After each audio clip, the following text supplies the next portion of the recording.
गुलाब थी न गुलों के करीन लड़की थी।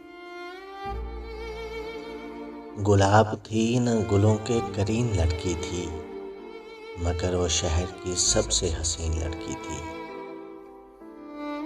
मैं पूछता हूँ मोहब्बत में फेल कैसे हुई। मैं पूछता हूँ मोहब्बत में फेल कैसे हुई। वह इस स्कूल की सबसे ज़हीन लड़की थी।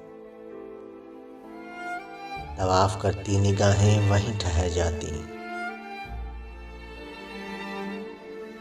तवाफ करती निगाहें वहीं ठहर जाती।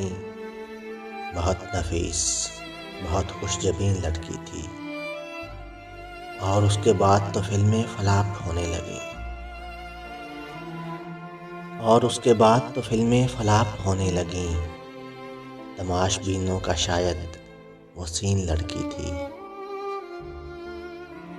गवाही देते हैं लाहौर के गली कूचे।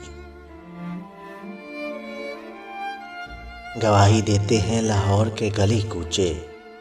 यहीं कहीं वो मोहब्बत नशीन लड़की थी। गवाही देते हैं लाहौर के गली कूचे। यहीं कहीं वो मोहब्बत नशीन लड़की थी। गुलाब थी न गुलों के करीन लड़की थी, मगर वो शहर की सबसे हसीन लड़की थी।